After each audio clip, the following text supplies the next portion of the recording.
Doctor صاحب یہ فرمائیے گا کہ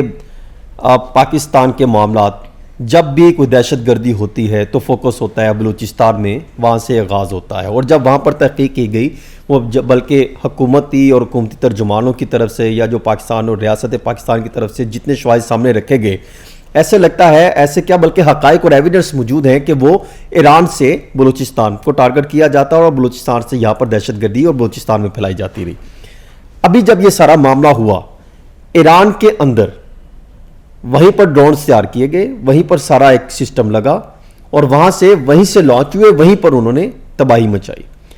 آپ کیا سمجھتے ہیں کہ موساد اور را کا جوائنٹ وینچر تھا کہ انہوں نے وہاں پر یہ سارا سسٹم کیا؟ از اٹ کریکٹ کہ وہاں پر جو ایران کے اندر جو پہلے ایویڈنس موجود تھے را کی موجودگی کے، وہ اس چیز کو ثابت کرتے ہیں کہ را وہاں سے دہشت گردی یہاں بھی پھیلاتا ہے اور اس پورے خطے کی آگ میں لانے میں نیتن یاہو اور مودی کا گٹھ جوڑ ہے؟ یہ یعنی اس میں کوئی ایگزیکٹ بات کہنا تو خاصا مشکل ہے، لیکن جس طرح کی شواہد پہلے بھی سامنے آتے رہے ہیں اور کلبھوشن یادیو اور جو ہے وہ اس طرح کے کئی اور وہ چیزیں گواہیاں سامنے آئی ہیں، اور اب جو خود ایران نے جس طرح سے سارے اسرائیلی حملے میں وہاں پر ایک خبر یہ بھی تھی جس کو ابھی تک میں 100% کنفرم نہیں کر سکا کہ وہاں پر بڑے پیمانے پر گرفتاریاں کی گئی ہیں ایران کے اندر 70-75 کے قریب بتائی جا رہی ہیں، 73 کہ گرفتاریاں کی گئی ہیں کہ جن میں انڈینز بھی ہیں، را کے لوگ بھی ہیں، موساد کے لوگ بھی ہیں، اور خود انٹرنل جو ہے وہاں کے اپنے بھی جو ہے وہ لوگ ہیں۔ تو یہ جو ہے اسماعیل ہانیہ کی شہادت کے بعد لائک اپریل 2024 میں شاید ہوا تھا پچھلے جی تو اس وقت سے اب تک کوئی وہاں پر کام نہیں ہو سکا کہ یہاں پر اندر ہی لوگ موجود تھے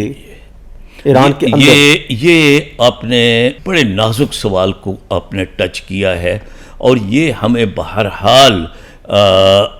یہ ماننا پڑے گا اور اپنے بھائیوں سے یہ عرض کرنا پڑے گا کہ اتنے بڑے حملے کے بعد کہ جس میں وہ سارا حملہ اندر سے کیا گیا تھا، اور ایسی ٹیکنالوجی، اور پھر جس طرح سے انہوں نے لبنان میں وہ ایک ہائی ٹارگٹ جو ہے وہ اس کو یعنی کیا جدید ترین ٹیکنالوجی سے جو ہے، تو یہ سارا کام اس کی موساد کے ذریعے ہو رہا تھا، یہ سارا کام اسرائیلی انٹیلیجنس کے ذریعے ہو رہا تھا۔ اس کے مقابلے میں ایران کی جو انٹیلیجنس ایجنسی ہے اس کو جتنا متحرک ہونا چاہیے تھا، جتنی اس کے لیے انہیں اویئرنیس کی ضرورت تھی، اویکننگ کی ضرورت تھی، وہ دیکھنے میں نہیں آئی، اور اس کا جو ہے وہ یعنی اللہ معاف کرے ایک بہت بڑا خمیازہ ایران کو بھگتنا پڑا۔ دو سوال کے بعد پھر میں آؤں گا کہ اس خطے کو آگے آپ کہاں جاتے دیکھ رہے ہیں، دو سوال اس سے لنک کرتے ہیں۔ پہلے تو یہ فرمائیے گا کہ بلکہ وہ پہلے ایک سوال ہے کہ آپ کو ڈاکٹر عبدالقدیر آپ کے دوست بھی رہے ہیں، آپ کو یاد آ رہے ہیں؟ بالکل یاد آ رہے ہیں جی۔ کیوں یاد آ رہے ہیں؟ ہاں جی، میں جب یونیورسٹی آف سرگودا میں تھا، میں اس کے بعد اور بھی میں لانا چاہ رہا ہوں۔ اچھا، یونیورسٹی ایران سے لنک جو کرتا ہے میں اس لیے آپ وہ بھی آپ جو ہے، جب میں یونیورسٹی آف سرگودا میں تھا تو اس وقت ڈاکٹر عبدالقدیر خان صاحب کوئی اپنی ایک نجی مصروفیت کے لیے کوئی ایک ہفتہ بھر انہوں نے قیام کیا تھا۔ میری ان سے بہت پرانی یاد اللہ تھی، وہ یہ کہ میں نے ایک دفعہ انہیں اپنی ایک دو کتابیں سعودی عرب سے بھیجی، تو میں یہ سمجھ رہا تھا کہ میں ایک ہمبل سا یعنی طالب علم ہوں، ٹیچر ہوں، تو کجا ڈاکٹر عبدالقدیر خان صاحب، لیکن میری حیرت کی انتہا نہ رہی کہ انہوں نے اس کے جواب میں اپنا ان کا ایک بڑا خوبصورت سا شعری مجموعہ تھا کہ جس میں وہ شعری یعنی یہ کہ انتخاب یعنی اس کا اسد اللہ غالب، اقبال، پتنی کیا کیا، داغ دہلوی، تو انہوں نے وہ مجھے بھیجا۔ یہ سمجھیے کہ ہمارا آغاز تھا ملاقات کا، پھر بعد میں بھی ملاقاتیں ہوتی رہیں، وہ سرگودا بھی تشریف لائے، لاہور میں بھی ہماری ایک دو دعوتوں پر وہ اس میں وہ بھی۔ تو ڈاکٹر عبدالقدیر خان صاحب آج اس لیے یاد آ رہے ہیں کہ پاکستان اللہ کے فضل اور ڈاکٹر عبدالقدیر خان کی سائنسی جو اس کے کارنامے کی بدولت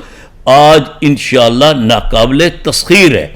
اسی وجہ سے آپ نے انڈیا کے ساتھ جنگ کے دوران دیکھا کہ انڈیا کو آگے بڑھنے کی جرت نہیں ہوئی، کیونکہ ہم ایٹمی قوت ہیں. اور تو یہ آج اگر ایران بھی ایٹمی قوت ہوتا تو کسی کو اس کی طرف نگاہ اٹھا کے دیکھنے کی جرت نہ ہو. تو یہ فرمائیے گا کہ سعودی عرب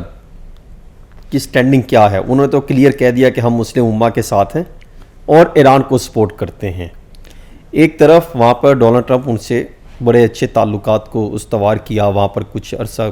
کچھ دن رہے بھی، بہت مثبت رزلٹ دیکھنے کو مل رہے ہیں وہاں پہ ان دونوں ممالک کے درمیان. تو آپ کو کیا لگ رہا ہے کہ وہاں پر ان کا یہ بیان کس حد تک امپورٹنٹ ہے؟ یہ دیکھیے، بیان اپنی جگہ پر امپورٹنٹ ضرور ہے، اور یہ کہ سعودی عرب کے امریکہ کے ساتھ بہت پرانے تعلقات ہیں. یعنی وہ ایک طرح سے سمجھ لیجئے کہ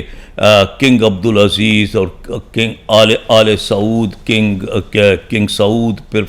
شاہ فیصل، لیکن ان میں ایسے بھی مراحل آتے رہے ہیں کہ جب یعنی شاہ فیصل نے تیل کا ہتھیار بھی استعمال کیا، اور اب جو ہے وہ ان کو بھی یہ احساس ہو گیا ہے، جو سعودی عرب کو بھی، یو اے ای کو بھی، دوسرے عرب ممالک کو بھی، کہ اگر جو ہے وہ یہ اصول طے پا جائے کہ اسرائیل یہ سمجھتا ہے کہ فلاں ملک جو ہے اس کے لیے خطرہ ہے، لہٰذا اس پر حملہ کر دینا چاہیے، اور امریکہ بھی اس کو جو ہے انڈورس کر دے، اس کو منظور کر لے کہ ٹھیک ہے،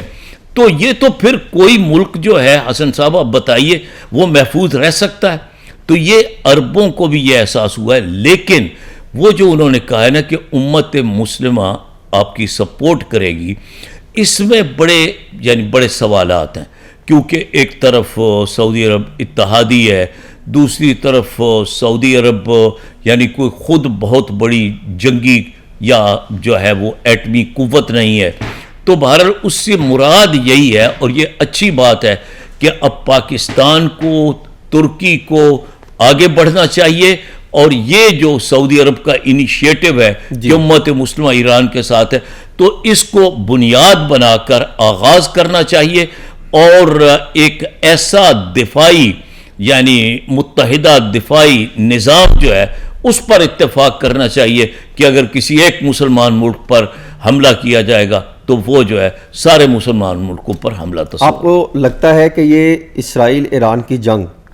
یہ کنٹرول ہو پائے گی یا مزید بڑھے گی؟ میرا اندازہ یہ ہے کہ جیسے کہ ڈونلڈ ٹرمپ نے بھی کہا، اور وہ اس سے پہلے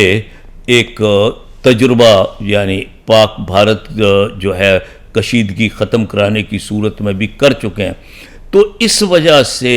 مجھے لگتا ہے کہ ڈونلڈ ٹرمپ نے کہا ہے کہ ہم ان دونوں کے درمیان ایک ثالثی کروائیں گے. تو بہرحال اس میں ہم تفصیل میں نہیں جاتے کہ کوئی ایسی بحث کو ہم نہیں شروع کرنا چاہتے. اگر امن معاہدے کی طرف معاملہ جاتے ہیں تو کیا سیاق و سباق ہو سکتے ہیں؟ کیا بات یعنی امن معاہدے کی طرف یہ دیکھیے کہ اب جو ہے وہ اگرچہ پہلے ہی ایران کسی صورت میں بھی اپنے اس کے جو ان کا پروگرام ہے نیوکلیئر یورینیم افزودگی کا پروگرام جو ہے، اور وہ بار بار ایران اعلان کر رہا ہے کہ ہمارا پیسفل مقاصد کے لیے ہمارا ایٹمی قوت بننے کا ارادہ نہیں ہے. لیکن اگر اس کی شرائط میں یہ ہو، اسرائیل یہ چاہے کہ وہ یہ ڈکٹیٹ کرے کہ آپ یورینیم کو انریچمنٹ کریں گے ہی نہیں، آپ افزودگی کریں گے ہی نہیں، یعنی ایٹمی ہتھیاروں سے باز کرنے کے پر اگر نکات شامل کر دی جائے، مطلب یہ کہ آپ جو ہے وہ بالکل ہر چیز سے نیوکلیئر پروگرام سے دستبردار ہو جائیں، تو ایران نیوکلیئر پروگرام سے دستبردار نہیں ہوگا. لیکن اس کا سٹانس بڑا واضح ہے، اس نے NPT پر دستخط کیے ہوئے ہیں ایران نے. تو اس وجہ سے کوئی ایران ایٹمی ہتھیار تو نہیں بنا رہا، لیکن وہ اپنے نیوکلیئر پروگرام سے امن معاہدہ اگر ہو بھی جاتا ہے تو دستبردار نہیں ہو.